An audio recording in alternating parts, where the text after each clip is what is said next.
How would you like to be a bird that doesn't fly? I swim.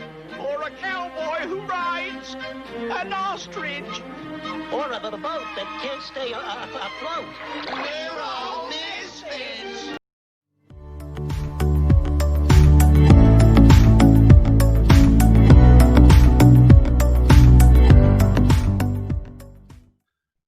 We are here today with Pastor Emily McGee. It says Emily Denmark on the screen, so I just want to clarify that for the audience. Good morning, Emily. Good morning. Happy coffee to you. I got a Pittsburgh mug this morning. I had to go with Star Wars because I have to. It's part of my contract, I think. Yeah. So before we get started, for those uninitiated, will you please inform the audience who you are, where are you from? You have 30 seconds. Right. I am from John and Susan, Denmark. I was like, where did I grow up? All over the conference. So my connection to Trinity sort of started there when my dad served the church for a while. And as that, in his second year, my daughter started attending Trinity Christian School as a kindergartner. Wow. Kindergarten? She'll be entering the 8th grade in the next month. So, and so we've always had a connection to Trinity that way. But when I first graduated from seminary in 2002, I was hired at Ocean View to be a ministry intern. And that's how I started life in Palm Beach County, in this part of Palm Beach County. Met the man who would become my husband and Mary's father, Sean McGee. And this area has always drawn me back. So I got commissioned as a minister and sent to Tallahassee, and got engaged and came back to South Florida. I served Simpson Memorial United Methodist Church in Riviera Beach before it closed. I was one pastor before the closing of that church. And then afterwards, I spent some time at home with Mary, who was then born, and I was a pastor not serving a local church. And then after Mary went to kindergarten, I went back to work, and that was St. Peter's United Methodist Church in Wellington. Oddly enough, a church that my father had chartered. So a lot of people there knew me as a child, as a little girl, that I was there when I was 3, when we were appointed to that church, and I was 9 when we left. And so almost 6 years there with the pastoral transition from a long-term retirement to the new pastor, and I was kind of the glue in between. Felt like I had finished my ministry, and Ocean View called, and they needed somebody mid-year. And I am now the senior pastor of Ocean View United Methodist Church again. So I was an intern there. I worshiped there during my time away from the pulpit, and I also am now filling the pulpit. So I'm happy to be at Ocean View, right down the street from Trinity and First Methodist, and we have a great relationship with the 3 Methodist churches, making disciples for the transformation of the world here in our community. So, and that's me in a nutshell. There you go. And now I live in Jupiter, and I always have. What's that? I live in Jupiter, and I always have. Well, yeah, definitely Jupiter's a lot closer to Ocean View than St. Peter's. That's for sure. Yeah, I was glad for that. I was glad when that happened. Yep. All right. So back on topic. We are in the midst of discussing John Wesley's 3 general rules. We've already heard do no harm. And now we are on rule number 2, which is do good. Now I know that can be lengthened out a little bit, but in the little banner I found, it was just do no harm and do good. So we're doing good. Hey, and is that Mary? No, that's my sister-in-law, Reverend Shelley Denmark. Not a lot of reverends in the family, but isn't that wonderful? I know that the best way to stretch do good out is the Wesleyan prayer, not the covenant prayer, but the other one that's more like a poem. Mm-hmm. Do all the good you can in all the ways you can, to all the people you can in all the times you can, as long as ever you can. Yeah. So that encompasses your lifetime. That encompasses the energy and gifts that you have. It encompasses all the ways in which you can do good. Right. So that's the way to expanding it, because he would say that a lot. And I guess in confirmation class, I remember us always it's part of the curriculum, reciting that at the end of the confirmation class. Yeah, we had a big sign in our curriculum that had it all laid out. All the way. So for you personally, what does do good, like, what does it look like? What does it feel like? What does it sound like? How does it affect? I was thinking about that as ever since you asked me to be the person to speak on this subject, and and I think a lot of us could get overwhelmed by the badness in the world that we need to do good towards. The easy way to say it. Yeah. I think we can get overwhelmed. A lot. We apply a lot of cognitive dissonance to the world around us because we know there are people that are hungry right here in Palm Beach County. We know that there are people that are possibly being abused right now. There are people that are suffering under depression and grief and all sorts of things that put them in a boat. You know, someone says we're all in the same boat. We're not all in the same boat. We're all in different boats. Some of us have a family around us during this pandemic. We have people to, my sister-in-law, to contact, to talk about our faith with, to pray with. We have a church family, and other people don't have any of that. Right. And they've lost a loved one in this pandemic. They have lost their job in this pandemic. They have lost their resources. They don't have a way out. So what I read on Facebook that I thought was really profound was that we're not all in the same boat, but we're all in the same storm. So we can be united by what's going on around us, even though our circumstances are different. And I think that so long as ever we can, just to make sure that other people know we have that kindness in our heart. I mean, how do we do that?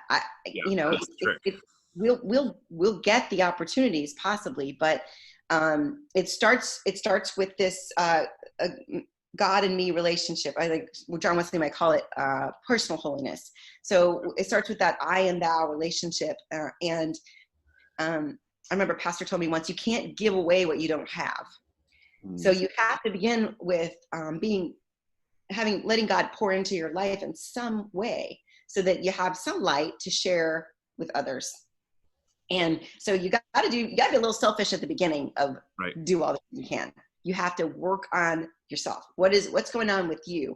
Are you trying to get rid of the messages in your head that tell you that you're not good enough, that you're not worthy, that you can't do anything to help the world? Because God would tell you a different message, and does in Scripture, especially in the gospel. Sacrificial love is what Jesus exemplified, and he didn't do that for unworthy people. So we need to get those, read the Brene Brown books, get those train of thought out of your mind, and work on yourself. Get yourself to a place where you feel that you have something to give others. And if it's just a smile or a word of kindness to someone you encounter in the grocery store, or the people that pick up the garbage, because hallelujah, we'd be stuck with all this garbage, or the person that delivers something to your home. I'm thinking of like how many interactions we have with people that aren't necessarily in our family, and that's pretty much it. If we're staying home and we're doing what we need to do, think about, like, you can smile with your eyes, right, because you're wearing your mask.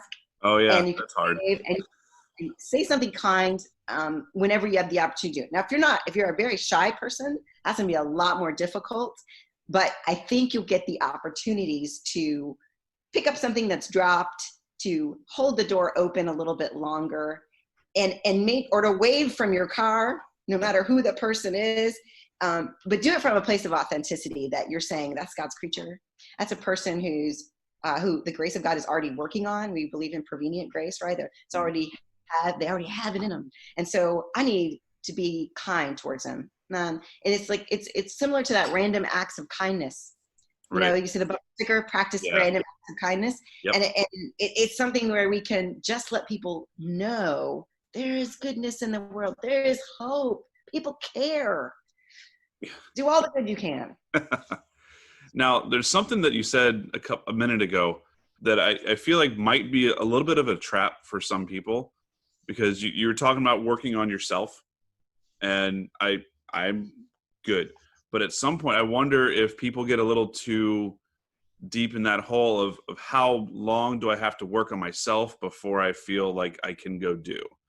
you know, if someone's really trapped in that I'm still not good enough mode, you know, that's tough for me, because I think a lot of kids get stuck there. Particularly, I mean, teenagers are a moody bunch. You have one. I would say you just kind of, I think to some degree, sometimes you just force yourself.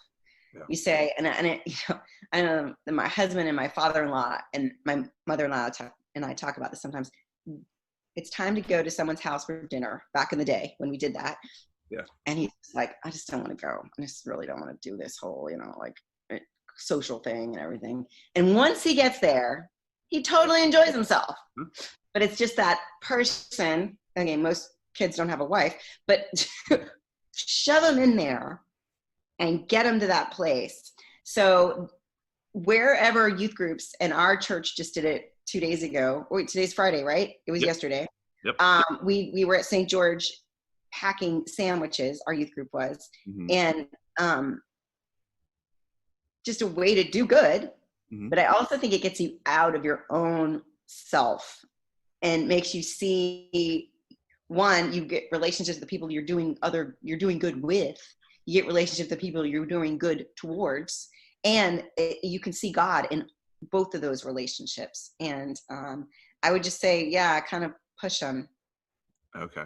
So that would be the advice for, like, if you've got somebody, a friend who is kind of stuck in that mode of, I can't do good because I'm not good, kind of just like, come, but let's go do good.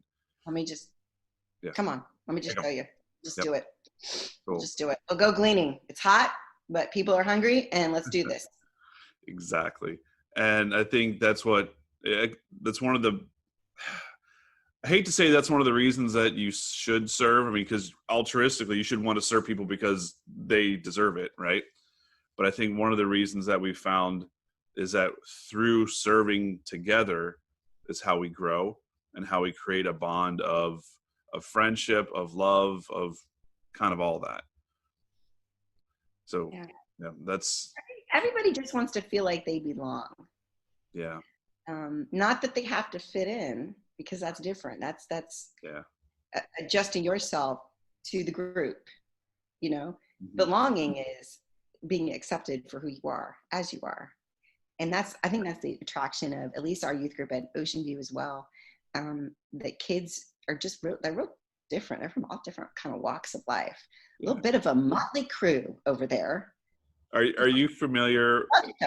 I might cut this part out, but I'm going to say this while I have you talking about it. Are you familiar with the old Rudolph the Red-Nosed Reindeer? The old right? The Island of Misfit Toys. I've called my youth group that many times. Like, you are my little island of misfit toys. Like, you're not normal, but that's perfectly okay. If everybody was just kind of cookie cutter, it'd be boring. So I think that's the point of the statement when I say that. I don't say that to insult them. I make sure they understand this is good. This is very good, and I'm glad you're here. And it's okay that you're just a little bit, you're the bird that doesn't fly, and that's okay. So the train with square wheels. Yeah, all of them. They're a mess, but they're great. That makes you Cornelius Yukon. There you go. Next Halloween outfit, Yukon Cornelius. I'll walk around with a pickaxe and lick it. So thank you for your time this morning, Pastor, and have a good rest of your day, and enjoy the last few weeks of summer with Mary. I will. Thank you for having me. It's been my honor. And look forward to hopefully getting to engage more with Ocean View as we're able to do stuff. So yes, I hope so too. I do. Bye.